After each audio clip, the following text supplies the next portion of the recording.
Hi. It's a really cold, really windy, really wet day here in Sydney, but I'm working from home, so I've got time to read the next chapter. It's good reading weather of Peter and Wendy. I'm really excited to find out what happens because in the last chapter that we read, Peter Pan had just taught Wendy, John and Michael how to fly. Tinkerbell was involved, but she wasn't so happy about it. And Mr. and Mrs. Darling were at a party, and Nana, the dog, went and got their attention, and they raced back to find an empty nursery. The picture actually at the start of chapter 4 is Mr. and Mrs. Darling looking quite sad. You can see them in the nursery. There's Mr. Darling, Mrs. Darling and Nana all looking out the window at what looks to be a shooting star. Right, let's get on to chapter 4, which is called The Flight. Second to the right and straight onto morning. That, Peter had told Wendy, was the way to Neverland. But even birds carrying maps and consulting them at windy corners could not have sighted it with these instructions. Peter, you see, just said anything that came into his head. At first, his companions trusted him implicitly, and so great were the delights of flying that they wasted time circling around church spires or any other tall objects that took their fancy. John and Michael raced, Michael getting a start.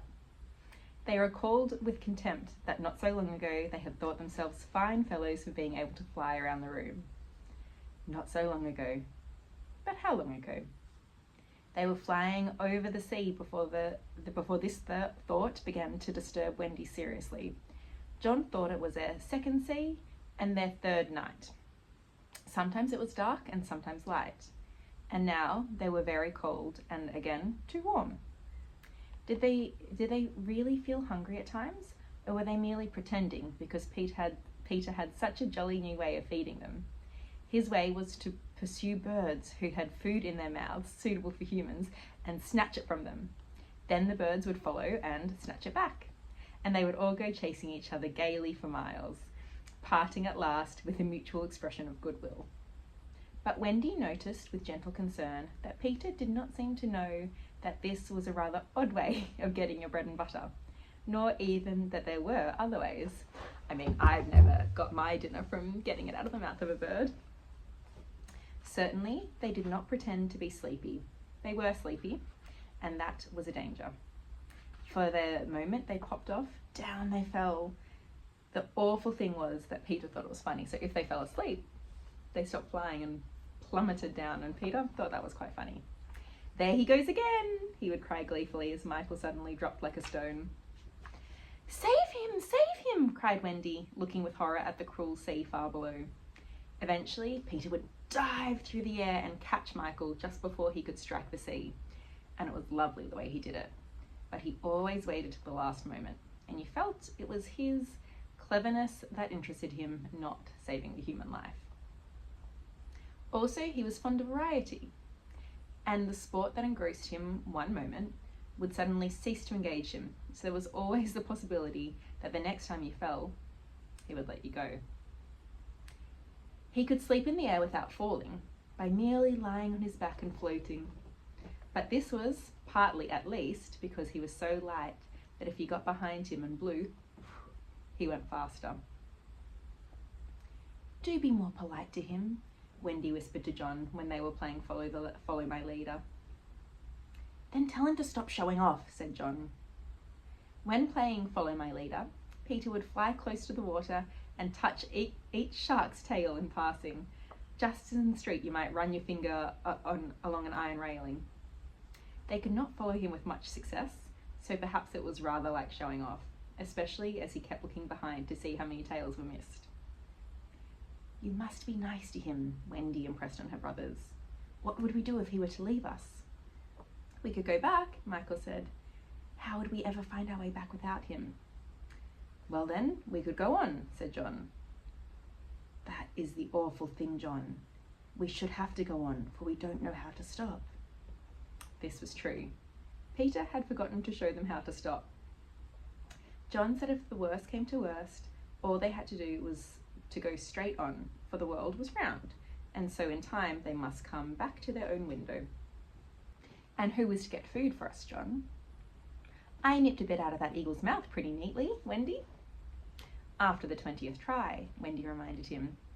And even though we became good at picking up food, see how we bump against clouds and things if he's not near to give us a hand?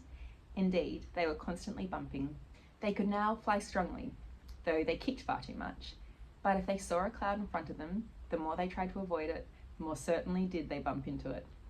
If Nana had been with them, she would have had a bandage round Michael's forehead by this time. Peter was not with them for the moment, and they felt rather lonely up there by themselves. He could go so much faster than they that he would suddenly shoot off out of sight to have some adventure in which they had no share. He would come down laughing over something fearfully funny he had been saying to a star, but he had already forgotten what it was. Or he would come up with mermaid scales still stuck to him, and yet not be able to say for certain what had been happening. It was rather really irritating to the children who had never seen a mermaid. I wonder if you've seen a mermaid. And if he forgets them so quickly, Wendy argued, how can we expect that he will go on remembering us? Indeed, sometimes when he returned, he did not remember them, at least not well. Wendy was sure of it. She saw recognition come into his eyes as he was about to pass them the time of day and go on and on. Once even, she had to tell him her name. I'm Wendy, she said agitatedly. He was very sorry. I say, Wendy, he whispered to her, always if you see me forgetting you, just keep on saying, I'm Wendy, and then I'll remember. Of course, this was rather unsatisfactory. However, to make amends, he showed them how to lie out flat on a strong wind that was going their way. And this was such a pleasant change that they tried it several times and found they could sleep thus with security. Indeed, they would have slept longer, but Peter tired quickly of sleeping, and soon he would cry in his captain's voice, "We get off here!" So with occasional tiffs, but on the whole rollicking, they drew near the Neverland. For after many moons, they did reach it. And, what is more, they had been going pretty straight all the time, not perhaps so much owing to the guidance of Peter or Tink, as because the island was out looking for them. It is only thus that anyone may sight those magic shores. There it is, said Peter calmly. Where? Where all those arrows are pointing. Indeed, 1,000,000 golden arrows were pointing out the island to the children, all directed by their friend, the sun, who wanted them to be sure of their way before leaving them for the night. Wendy and John and Michael stood on tiptoe in the air to get their first sight of the island. Strange to say, they all recognized it at once, and until fear fell upon them, they hailed it, not as something long dreamt of and seen at last, but as a familiar friend to whom they were returning home for the holidays. John, there's the lagoon! Wendy, look at the turtles burying their eggs in the sand. I say, John, I see your flamingo with a broken leg. Do you remember they had dreams about Neverland?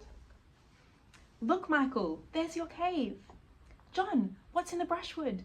It's a wolf with her whelps, Wendy. I do believe that's your little whelp. There's my boat, John, with her side stove in. No, it isn't. Why, they burned your boat.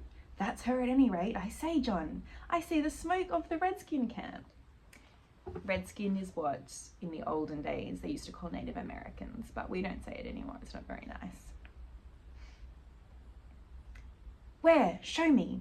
I'll tell you by the way the smoke curls whether they are in Warpath. There, across the mysterious river. I see now. Yes, they are on the Warpath, right enough. Peter was a little annoyed with them for knowing so much, but if he wanted to lord it over them, his triumph was at hand. For have I not told you that anon fear fell upon them? They got a little bit scared. It came as the arrows went, leaving the island in gloom.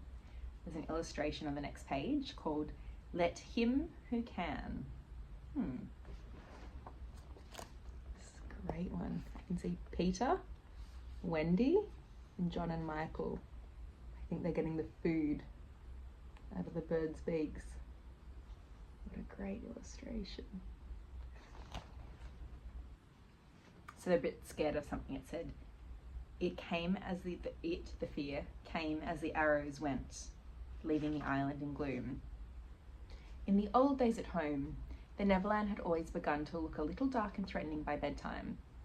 Then unexplored patches arose in it and spread. Black shadows moved around in them. The roar of the beasts of prey was quite different now. And above all, you lose the certainty that you would win. You were quite glad that the night lights were in. You even liked Nana to say that this was just the mantelpiece over here, and that Neverland was all make-believe. Of course, the Neverland had been make-believe in those days, but it was real now, and there were no night lights, and it was getting darker every moment. And where was Nana? They had been flying apart, but they huddled close to Peter now. His careless manner had gone at last. His eyes were sparkling, and a tingle went through them every time they touched his body. They were now over the fearsome island, flying so low that sometimes a tree grazed their feet. Nothing horrid was visible in the air, yet their progress had become slow and laboured, exactly as if they were pushing their way through hostile forces. Sometimes they hung in the air until Peter had beaten it with his fists. "They don't want us to land," he explained. "Who are they?" Wendy whispered, shuddering. But he could not or would not say. Tinker Bell had been asleep on his shoulder, but now he wakened her and sent her out in front. Sometimes he poised himself in the air, listening intently with his hand on his ear, and again he would stare down with his eyes so bright that they seemed to bore 2 holes to the earth. Having done these things, he went on again. His courage was almost appalling. "Do you want an adventure now?" he said casually to John, "or would you like to have your tea first?"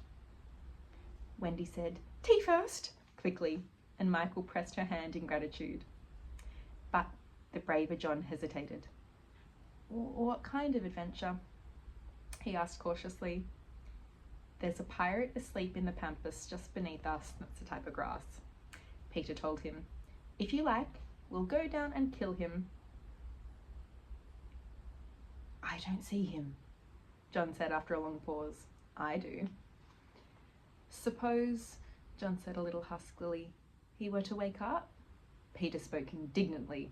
"You don't think I would kill him while he was sleeping? I would wake him first and then kill him. That's the way I always do." "I say, do you kill many?" "Tons." John said, "How ripping," but decided to have tea first. He asked if there were many pirates on the island just now, and Peter said he had never known so many. "Who is captain now?" "Hook," answered Peter. His face became stern as he said the hated word. "Hook?" "Aye." Then, indeed, Michael began to cry, and even John could speak in gulps, for he knew Hook's reputation. "He was Blackbeard's bosun," John whispered huskily. "He is the worst of them all. He is the only man whom Barbecue was afraid." "That's him," said Peter. "What's he like? Is he big?" "He's not so big as he was." "How do you mean?" "I cut off a bit of him." "You?" "Yes, me," said Peter sharply. "I wasn't being disrespectful." "Oh, all right." "But I say, what bit?" "His right hand." "Then he can't fight now." "Oh, can't he just? Left-hander?" "He has an iron hook instead of a right hand, and he claws with it." "Claws?" "I say, John," said Peter. "Yes?" "Say, aye, aye, sir." "Aye, aye, sir." "There is one thing," Peter continued, "that every boy who serves under me has to promise, and so you must." John paled. "It is this. If we meet Hook in open fight, you must leave him to me." "I promise," said John loyally. For the moment, they were feeling less eerie, because Tink was flying with them, and in her light they could distinguish each other. Unfortunately, she could not fly so slowly as they, and so she had to go round and round them in a circle, in which they moved as in a halo. Wendy quite liked it, until Peter pointed out the drawback. "She tells me," he said, "that the pirates sighted us before the darkness came, and got Long Tom out." "The big gun?" "Yes. And of course, they must see her light, and if they guess we are near it, they are sure to let fly. Wendy! John! Michael! Tell her to go away at once, Peter, the three cried simultaneously, but he refused. She thinks we have lost the way, he replied stiffly, and she is rather frightened. You don't think I would send her away all by herself when she's frightened? For a moment, the circle of light was broken, and something gave Peter a loving little pinch. Then tell her, Wendy begged, to put out her light. She can't put it out. That is about the only thing fairies can't do. It just goes out of itself when she falls asleep, same as the stars. Then tell her to sleep at once, John almost ordered. She can't sleep except when she's sleepy. It is the other thing that fairies can't do. Seems to me, John growled, there are the only two things worth doing. He got a pinch, but not a loving one. If only one of us had a pocket, Peter, we could carry her in it. However, they had set off in such a hurry that there was not a pocket found between the four of them. He had an idea. John's hat. Tink agreed to travel by hat if it was carried in the hand. John carried it, though she had hoped to be carried by Peter. Presently, Wendy took the hat because John said it struck against his knee as he flew. And this, as we shall see, led to mischief, for Tinkerbell hated to be under an obligation to Wendy. In the black topper, the light was completely hidden. In the hat, you couldn't see the light at all. And they flew on in silence.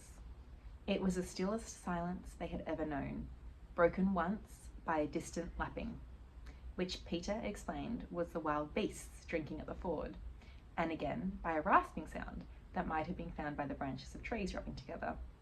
But he said it was the redskins sharpening their knives. Even these noises ceased. To Michael, the loneliness was dreadful. If only something would make a sound, he cried. As if in answer to his request, the air was rent with the most tremendous crash he had ever heard. The pirates had fired Long Tom at them. They fired a cannonball into the air. Thus sharply did the terrified three learn the difference between an island of make-believe and the same island come true. When at last the heavens were steady again, John and Michael found themselves alone in the darkness. John was treading the air mechanically, and Michael, without knowing how to float, was floating. Are you shot? John whispered tremulously. I haven't tried yet, Michael whispered back. We know now that no one had been hit. Peter, however, had been carried by the wind of the shot so far out to sea, while Wendy was blown upward with no companion but Tinkerbell.